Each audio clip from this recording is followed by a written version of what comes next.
이른바 파우치, 네네.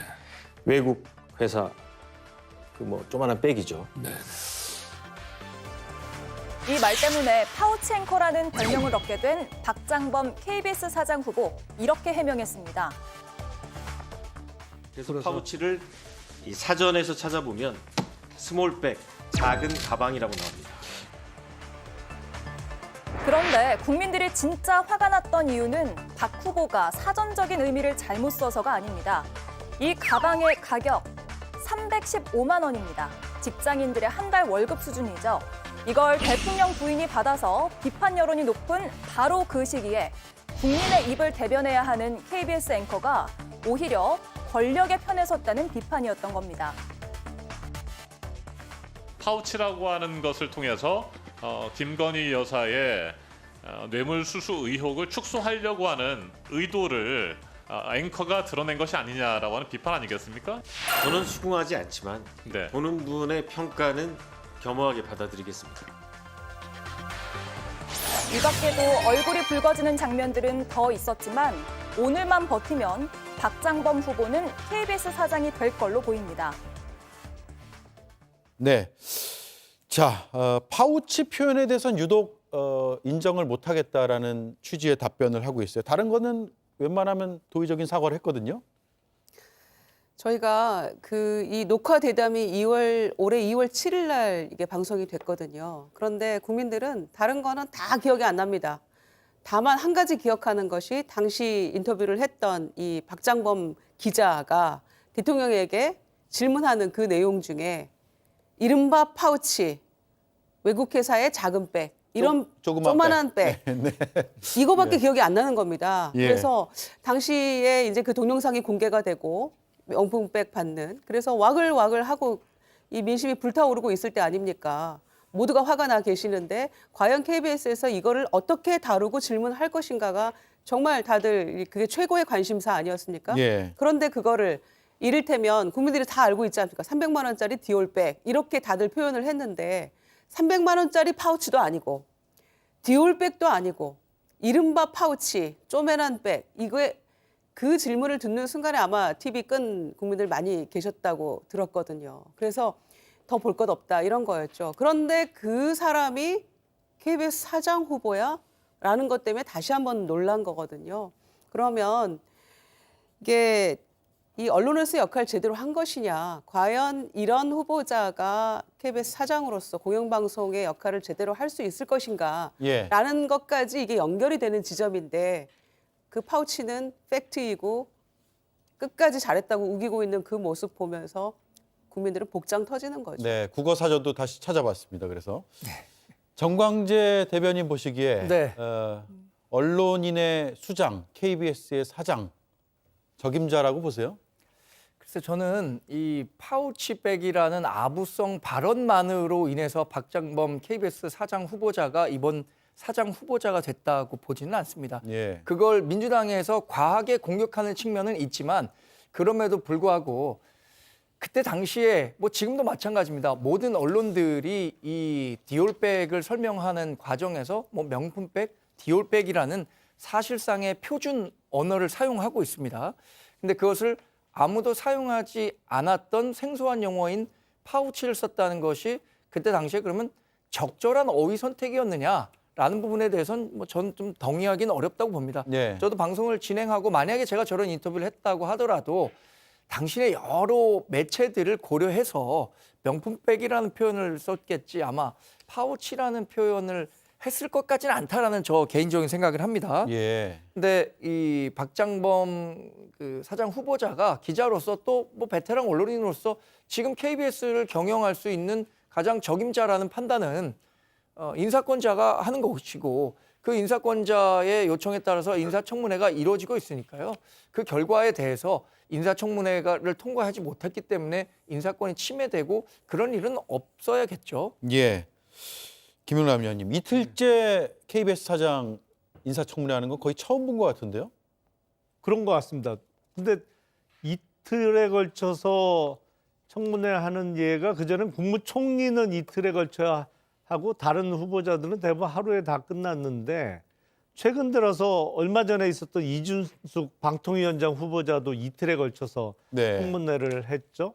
그리고 이번에 KBS 사장 후보자도 이틀에 걸쳐서 했는데 뭐 지난 정부에서도 그런 얘기가 많이 나왔습니다만 이번 정부 들어서는 더 심하게 나오는 얘기가 도대체 청문회 왜 하냐 이렇게 할 것 같으면, 그리고 청문회 끝나고 여야 합의로 청문 보고서 채택이 안 되는 경우가 훨씬 더 많은데 그럼에도 불구하고 대부분 그 청문 보고서가 채택 안 된 후보자들이 줄줄이 임명이 계속 되어 왔기 때문에 이번 청문회도 또 청문회 무용론에 더 힘을 보태는 청문회가 되지 않을까, 그런 생각이 좀 듭니다. 네.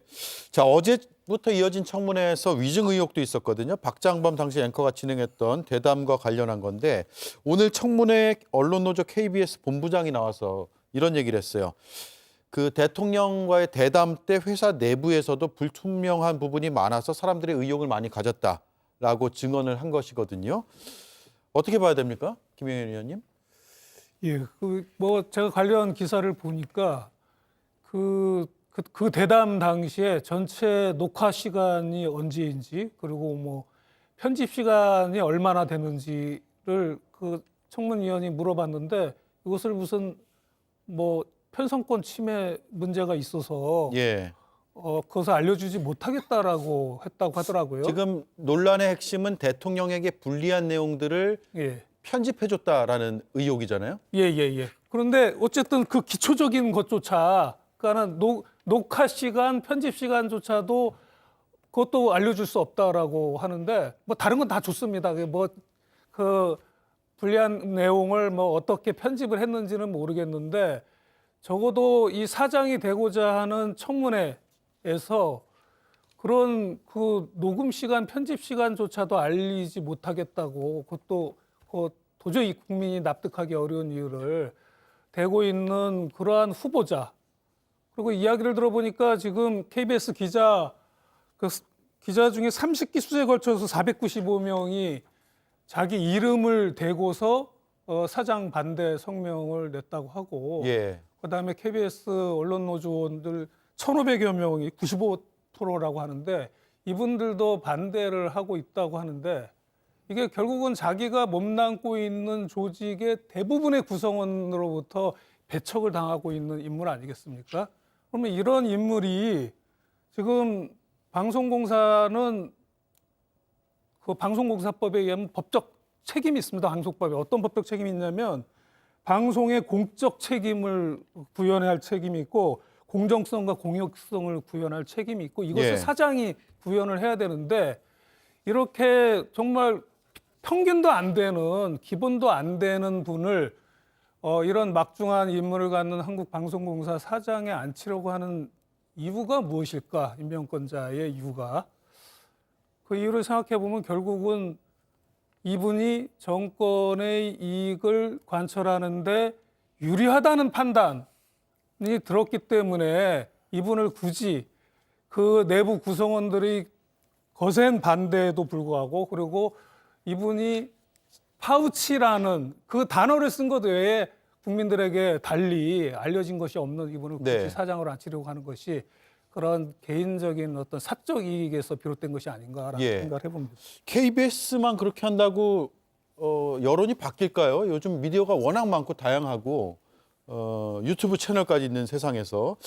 알겠습니다. 일단 KBS 대담 얘기는 여기까지 하고 휴대폰 KBS, 그러니까 휴대폰에 방송을 넣어서 휴대폰에서 수신료를 징수하자, 이런 주장까지도 나왔거든요. 이게 무슨 얘기인지 일단 영상으로 한번 보겠습니다.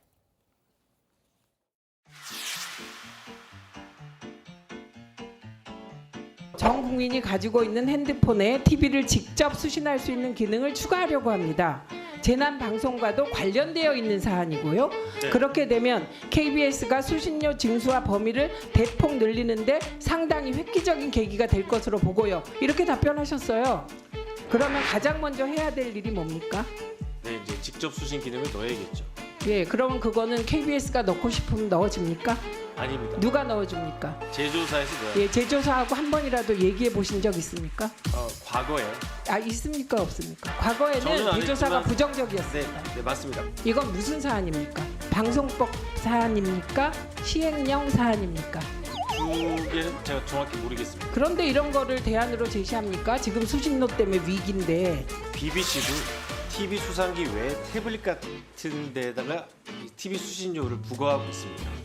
그래서 항상 아니. 다른 공영방송들도 수상기 외에 그럼 영국에 가서 BBC 사장 하세요. 그러니까 세상 물정 모르고 면접에서 말도 안 되는 얘기를 한 거예요. 한 가족이 4명의 식구가 있으면 휴대폰이 4명이면 4개인데 그럼 사람들이 수신료를 4배를 내요? 그게 정신 나가는 소리 아니에요? 아니 누가 그걸 인정해요? 자, 아이디어라기도 뭐 말하기도 어려울 정도로 비현실적인 주장 아닌가 싶은데 휴대전화에 TV 기능을 넣어서 KBS의 수신료를 징수하자. 현실 가능성 거의 제로라고 보이죠? 제로라고 보여집니다. 현재까지 초현실주의적인 생각이라고 보여지고요. 방송법 64조에 수신료에 관한 규정이 그 조항이 있는데요. TV 수상기를 소지하면 납부해야 하는 특별 부담금으로 규정이 되어 있거든요. 예. 그런데 지금 전혀 뭐 그 얘기조차 되지 않은 그런 본인만의 아이디어라고 해야 될까? 그런 거친 어떤 생각을 가지고 나와가지고 수신료를 많이 거둘 수 있는 그런 본인만의 창의적인 아이디어라고 생각했을지는 모르겠습니다만은 그러면 한 가족 아까 4명이면 네 번 납부해야 되냐 이렇게 얘기했었는데 네.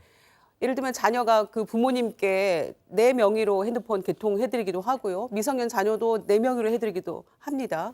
해주기도 하죠. 그러면은 그런 경우에 어떤 방식으로 이걸 거둘 건가요? 예. 정말 여러 가지 현실적인 복잡한 문제가 있고 이게 말이 안 되는 얘기를 하고 있는 거죠. 그래서 KBS가 공영방송으로서의 어떤 자리매김을 다시 정확하게 하고 시청자들의 국민들의 신뢰를 얻기 위한 방향으로 노력을 한다면 수신료 문제는 저는 자연스럽게 해결이 될 거라고 생각을 하거든요. 그런데 파우치 발언이나 하고 마치 누군가 보온을 위해서 KBS 사장 앉혀주는 것처럼 국민들에 비춰지고 아까도 녹화 시간 이거 왜 가방에서 내놓으라고 했습니까? 본인이 사과할 의향이 있냐라는 질문을 대통령께 했습니까라고 물었더니 했다 그랬다가 또 방송본에 없다고 하니까 나중에 안 했다 그랬다가 예. 이렇게 얘기를 하고 있거든요. 그러니까 그런 불신 때문에 수신료 문제가 있는 것인데 이런 엉터리 같은 아이디어를 지금 사장 후보자가 내고 국민을 뭐 모욕하는 겁니까? 능멸하는 겁니까? 예. 바보로 하는 겁니까? 정광기 의원님, 예. 방송을 많이 이제 종사하셨으니까 그 분야에 예. 전혀 현실성 없는 주장인데 경영 능력이 부족하다는 걸 여실히 보여주는 대목 아니에요? 글쎄요, 저게 찾아보니까 2013년에 KBS에서 자체적으로 한번 검토를 했었던 아이디어더라고요. 2013년이면 지금 2024년이고 예, 그렇습니다. 방송이 얼마나 빨리 바뀌고 있는데 뭐 지금과 같은 미디어 환경에서 더군다나 지난번에 이제 수신료를 전기료에서 예. 분리징세하는 것까지 이루어진 상황에서 이것이 현실적 대안이 될 수 있을 것인가에 대해서는 상당한 의문입니다. 특히 요새 같은 다매체 시대에서 반드시 KBS만 뭐 수신료를 받아야 되고 그 휴대폰에 일일이 다 애플리케이션을 깔아야 된다고 하기는 좀 어렵겠죠. 저도 예. 현실적으로 좀 어려운 아이디어라고 봅니다. 예, 알겠습니다. 뭐 워낙 황당한 이야기 나와서 여기까지 하고 더 이상 얘기는 안 하겠습니다. 자, 네 분 오늘 말씀 잘 들었습니다. 고맙습니다.